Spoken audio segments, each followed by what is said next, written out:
Hello दोस्तों, मैं हूं आपका दोस्त आपका बेयर। आप सबका फिर एक बार स्वागत करता हूं मेरे चैनल में जिसका नाम है इन्फो बेयर।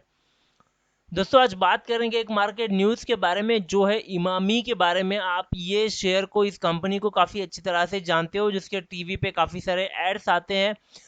कंज्यूमेबल्स में ये एक कैटेगरी करेंगे तो इसमें आ जाएगी काफ़ी सारे एफएमसीजी रिलेटेड प्रोडक्ट्स इस कंपनी के हैं, जैसे कि हम अदर प्रोडक्ट्स देखते हैं। तो इसमें बेसिकली एक अलग सी न्यूज़ है जो मैं बताना चाहता था कि इस कंपनी के जो प्रमोटर्स हैं उनके काफ़ी सारे शेयर्स, मतलब जितने परसेंट की होल्डिंग वो रखते हैं उसमें से काफ़ी सारे शेयर्स जो वो प्लेज्ड है, प्लेज्ड यानी कि गिरवी रखे हुए हैं। मैं आपको एक बार दिखा देता हूँ इनके शेयर की होल्डिंग का पैटर्न क्या है, तो आपको एक आइडिया आ जाएगा, एक समझ में आ जाएगा कि क्या यहाँ पे मैं किस चीज़ की मैं बात कर रहा हूँ। आई होप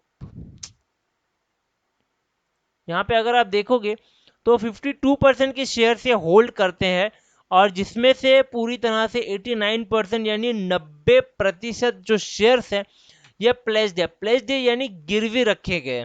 अब इस गिरवी रखे गए शेयर की वजह से होता क्या है, एक बैड इंप्रेशन आ जाता है जो भी आपके इन्वेस्टर्स आ रहे हैं उनके लिए, और ये बहुत मैटर करता है जबकि एफ और एफ इन्वेस्टर की बात आती है।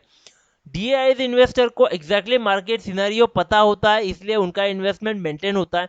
लेकिन जब ये एफ की बात आती है तो ये बेसिकली जब प्रमोटर के शेयर प्लेस हो जाते हो तो कहीं ना कहीं उनके मेंटेलिटी को ये चीज़ थोड़ी खटक जाती है, तो यहाँ पे इन्वेस्टमेंट पे ये इम्पैक्ट करती है। और ये बिल्कुल बहुत ज़रूरी है, मैं भी इस चीज़ को बहुत इंपॉर्टेंस देता हूँ कि प्रमोटर की होल्डिंग कितनी है, उसके शेयर्स प्लेस्ड है या नहीं है। प्लेस्ड होने का मतलब बेसिकली होता है क्या है कि आपकी कंपनी को पैसे की ज़रूरत है, आपके जो कैश फ्लो है वो कम है, आपका रिजर्व एंड सरप्लस है वो कम है, और इसकी वजह से आपको प्रमोटर को अपने खुद के शेयर से वो गिरवी रख के पैसा लाना पड़ रहा है। इसका मतलब है कहीं ना कहीं कंपनी में कुछ ना कुछ गड़बड़ चल रही है। ये ओपनली हमें समझ में आ जाता है। अभी हम बात करेंगे पूरे न्यूज़ के बारे में कि पूरी न्यूज़ क्या है, और इसके खोल के पूरी तरह से बात होगी। देखिए, इमामी के जो प्रमोटर्स है उन्होंने बात की है कि आने वाले मार्च में, यानी 2021 का जो 2022 का, हाँ 2021 का जो मार्च आएगा, उस मार्च तक इनके जो भी शेयर्स प्लेस्ड है ये पूरी तरह से जीरो हो जाएंगे। यानी आने वाले समय में जब ये शेयर जीरो हो जाएंगे तो कहीं ना कहीं इस कंपनी की तरफ देखने का नज़रिया जो है वो काफ़ी सारे इन्वेस्टर्स का बदल जाएगा, ऐसा ओपिनियन है उनके जो डायरेक्टर है मोहन गोयंका का, उनका ये पॉइंट ऑफ व्यू है। आगे बात करेंगे, देखिए उनको एक्सपेक्टेशंस क्या है कि ये जो प्लेस्ड है इसके लिए पैसा कहाँ से लाएगा, जबकि इसकी रिपेमेंट जो भी है वो करना ज़रूरी है।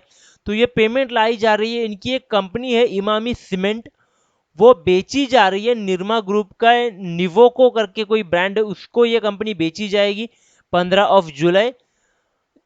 उस कंपनी को बेचने के बाद भी ये जो 90% जो शेयर प्लेस्ड है ये आ जाएंगे अबाउट 45% तक, यानी 50% तक का पैसा इनको ये कंपनी बेच के जो है वो रीपे कर सकते हैं। ये एक प्लस, ये एक पॉइंट यहाँ पे बन जाता है। सेकेंड, इन ये लोग का क्या कहना है कि जो बचे हुए 45% का जो होल्डिंग है, जो प्लेस्ड है, वो इनके एक तो दो दो एक दो अदर इन्वेस्टमेंट्स है उसको डी इन्वेस्ट करके इसको एक तो जीरो तक लेके जाया जाएगा, या फिर और कुछ अगर ऑप्शन यहाँ पे दिखाई देता है तो ये लोग पूरी कोशिश करेंगे कि उस एरिया से जो है पैसे निकाल के अपने जो प्लेस्ड हुए शेयर्स है उसको इमीडिएटली जो है वो वहाँ से निकाल दिया जाए। अभी यहाँ पे जो डील की हमने अभी बात की कि जो इमामी सीमेंट बेचने की बात हो रही थी, इनको कंपटीशन कमीशन ऑफ इंडिया यहाँ से यहाँ पे जो अप्रूवल जो है ये मिल चुका है, और ये डील जो मैनेज होने वाली कंपनी है ये है ब्रुकफील्ड असेट, जो कि कनाडा की कंपनी है, जो ये सब डील जो है ये मैनेज करेगी। मतलब ये जो सेल वाला पूरा कॉन्ट्रैक्ट और ये सब बिजनेस होगा ये हैंड ओवर करने तक ये कंपनी बीच में काम करेगी। अभी इनको ऐसे लगता है कि आने वाले मार्च तक ये ज़ीरो हो जाएगा। इधर ये जितने भी कंपनी की जो ज़मीन है वो एक कंसिडर कर, जैसे मैंने कहा था एक या दो ऑप्शंस यहाँ पे वो लोग कंसिडर कर सकते हैं। तो एक ऑप्शन यह बन जाता है कि एक तो वो अपनी ज़मीन बेच के वो पैसा जमा करेंगे जो बचे हुए 45% है, या फिर इनके जो अदर रिलेटेड बिजनेस है वो बेच करके ये शायद पैसा जमा कर सकते हैं।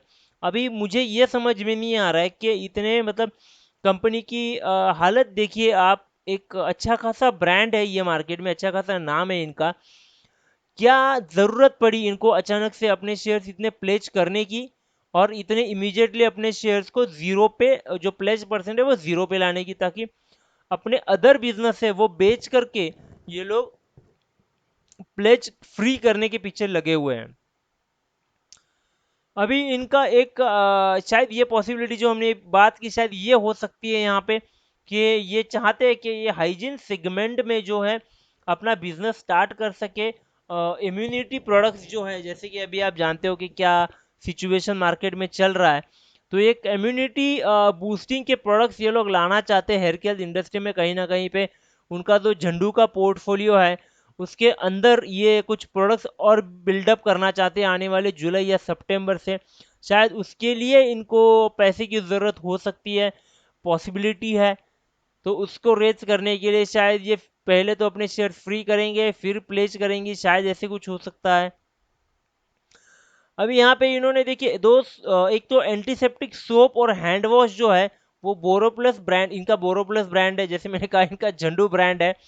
तो इसके अंदर ये इस ब्रांड के अंदर जो है ये एक एंटीसेप्टिक सोप और एक हैंड वॉश, ये दोनों चीज़ें यहाँ पे शायद लाने की पूरी कोशिश कर रहे हैं। देखिए ये मुझे थोड़ा सा ना अलग सा खेल लग रहा है, कि जैसे कि अभी हम लोग देख रहे हैं कि इम्यूनिटी वाले प्रोडक्ट्स की डिमांड बढ़ रही है, या फिर हैंड वॉश की डिमांड बढ़ रही है, एंटीसेप्टिक की चीज़ों की डिमांड बढ़ रही है। ये जो बेसिकली प्रोडक्ट्स होते हैं ना, ये सीजनल नहीं होते, इनको हमेशा 24/7 जो है इनके डिमांड्स लगे रहते हैं मार्केट में। तो शायद ये भी अपना एक सेगमेंट बदल के जो है वो सीजनल प्रोडक्ट से बाहर निकल के रेगुलर प्रोडक्ट पे ये फोकस करना चाहते हैं। और ये कोरोना पेंडेमिक की वजह से जो सिचुएशन आकर के खड़ी हुई है, यहाँ पे इम्यूनिटी प्रोडक्ट का डिमांड बढ़ रहा है, यहाँ पे एंटीसेप्टिक चीज़ों का डिमांड बढ़ रहा है, हैंड वॉश का डिमांड बढ़ रहा है, मास्किंग का डिमांड बढ़ रहा है। तो कहीं ना कहीं ये एक अपॉर्चुनिटी की तरह इमामी इसको देख रही है, कि अगर इस सेगमेंट में हमें आना है तो इससे बेटर टाइम और इससे बेटर अपॉर्चुनिटी शायद इनको फ्यूचर में ना मिले। ये सोचकर शायद कंपनी जो है इस ब्रांड के अंदर ये दोनों अपने प्रोडक्ट लॉन्च करने के लिए रेडी हो रही है। अभी और एक बात करेंगे तो देखिए इनका क्या सीन है। This launches will reduce company seasonability factor, जो मैंने आपको बात की थी ना कि सीजनल प्रोडक्ट्स अगर होंगे, जैसे अगर आपको याद होगा कि एक मोती साबन आता था जो सिर्फ दिवाली में मिलता है, ऐसे आप लेने जाओगे तो आपको वो साबन नहीं मिलेगा, वो सीजनल है। इसी तरह इनके भी काफ़ी सारे प्रोडक्ट्स हैं जो सीजनल है। तो कंपनी का सेल है उस सीजन में काफ़ी अच्छा होता है, लेकिन उसके बाद जो है पूरी तरह से लॉक्ड हो जाता है। तो अगर ऐसे प्रोडक्ट लेके आएंगे जो सीजनल नहीं है, तो कहीं ना कहीं पे एक अपॉर्चुनिटी कंपनी के पास हो जाता है कि सेल जो है वो रेगुलरली चलता रहे। और इसके लिए इन्होंने काफ़ी सारे एरियाज और अपना ई कॉमर्स का जो सेक्शन है वो भी एक अच्छी तरह से ऑप्शन खुला रखा हुआ है, जो कि एक्सक्लूसिव प्रोडक्ट जो है वो यहाँ पे अवेलेबल करा सकते हैं। तो ये एक न्यूज़ था इनका, पूरी कोशिश रहेगी इमामी ग्रुप की, जो इनके प्रमोटर के शेयर प्लेस है वो निकाले जाए वहां से, और कंपनी को एक बेटर इमेज दी जाए, ताकि शायद ये जो प्रोडक्ट लॉन्च करने वाले हैं या जिस सेगमेंट में एंटर करने वाला है, तो वहाँ पे नए नए इन्वेस्टर्स को अट्रैक्ट करना बहुत ज़रूरी होता है, बहुत ज़रूरी रहेगा इनके लिए। और ये प्लेज शेयर देख के मुझे नहीं लगता कुछ एफ आई आईज या एफ पी आईज जो है वो इसमें इंटरेस्ट दिखाएंगे। तो ये था वीडियो आज का। अगर दोस्तों वीडियो अच्छा लगा है तो लाइक कीजिएगा, शेयर कीजिएगा, सब्सक्राइब कीजिएगा। और आप मुझे ज़रूर बताइएगा कमेंट में एक चीज़, कि क्या आप सोचते हो आपके लिए प्रमोटर के शेयर प्लेस्ड होना कितना मायने रखता है। आपके कमेंट के लिए मैं इंतज़ार करूंगा दोस्तों, फिर करेंगे उसके ऊपर डिस्कशन।